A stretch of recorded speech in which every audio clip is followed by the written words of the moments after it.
Continuando então a questão da dilatação, vamos trabalhar agora a dilatação volumétrica. Imaginem então, primeira situação aqui, que eu tenho um cubo. Tá,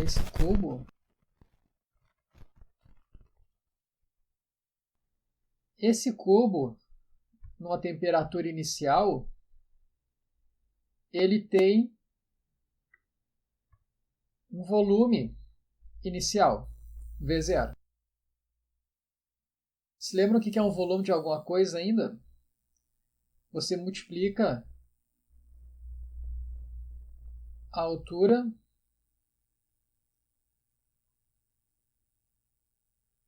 você multiplica as três dimensões. A, B, C. Altura, comprimento, profundidade. Tá, então você vai multiplicar essas três áreas, essas três medidas, e vai te dar um volume. Dilatação volumétrica acontece algo muito similar à dilatação linear e à superficial. Se você aquece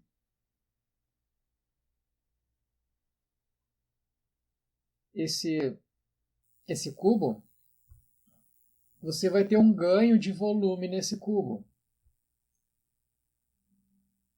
Vou tentar desenhar ele aqui um pouco maior. Tá, imagine então que essa parte azul é uma variação de volume que tu ganhou. Como nós estamos trabalhando aqui em 3 dimensões, todas as dimensões vão ganhar um pouquinho de volume.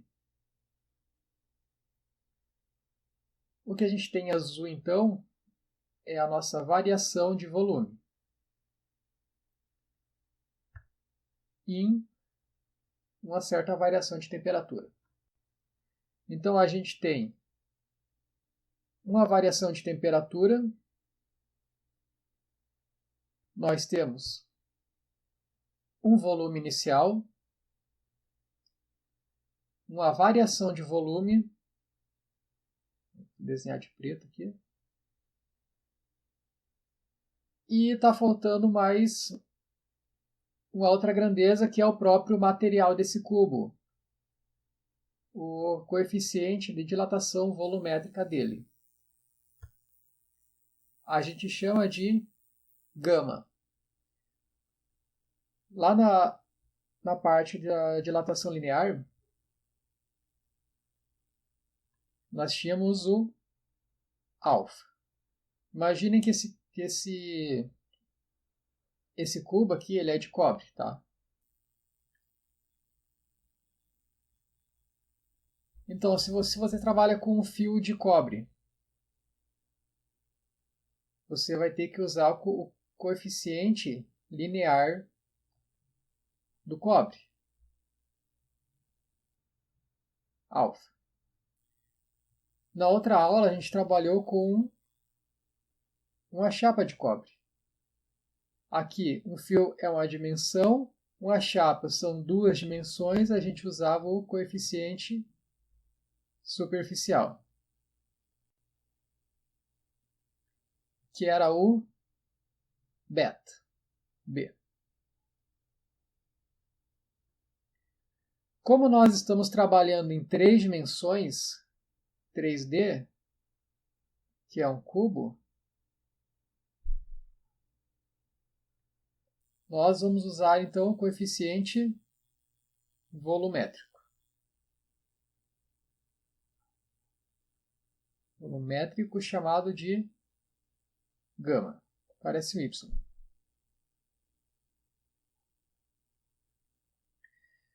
E quanto que vale esse gama? Se o superficial valia 2 vezes o alfa, o volumétrico vale 3 vezes o coeficiente alfa. Por que 3 vezes? Porque são 3 dimensões. Então, a nossa equação para a dilatação volumétrica fica da seguinte maneira. A variação de volume que esse bloco aqui vai sofrer depende do volume inicial dele. Quanto maior o volume inicial, maior a variação. Depende do material desse bloco, que é o coeficiente gama, e depende da variação de temperatura que você vai submeter esse bloco, ΔT. Bem parecida com as outras equações de dilatação, né? Para a linear, a gente tinha variação de comprimento era igual comprimento inicial, coeficiente alfa, variação de temperatura. Na dilatação superficial, nós tínhamos a variação da área, que era dada pela área inicial, coeficiente beta e variação de temperatura. Aqui nós temos o que então? Na dilatação volumétrica. Variação do volume, depende do volume inicial, coeficiente gama e a variação de temperatura. Então, por exemplo, se eu pedir uma questão para vocês que eu dê o coeficiente linear do vidro. O alfa do vidro vale 0,000003. Se eu te der uma questão te perguntando esse coeficiente, se eu trabalhasse com um cubo de vidro, vocês teriam que fazer o quê? 3 vezes esse valor. Ou se eu pedisse, ou se eu desse para vocês o coeficiente do zinco,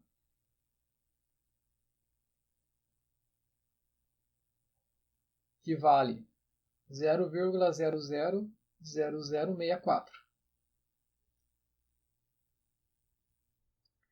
Se eu trabalhasse com um cubo de zinco, vocês não poderiam usar esse valor de alfa, porque ele só vale para um fio de zinco. E também não podem usar o beta, porque ele vale para uma chapa de zinco. Vocês têm que usar o volumétrico, que sim, que esse vale para um cubo de zinco. Gama, então, é 3 vezes esse valor aqui. Tá? Percebam que esses valores são bem diferentes. Olha, quer dizer o que então?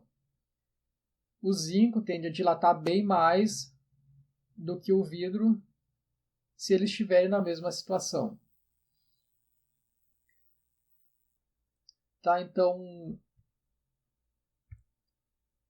o que a gente usa bastante para aquecer no micro-ondas esse coeficiente do vidro, que ele dilata muito pouco,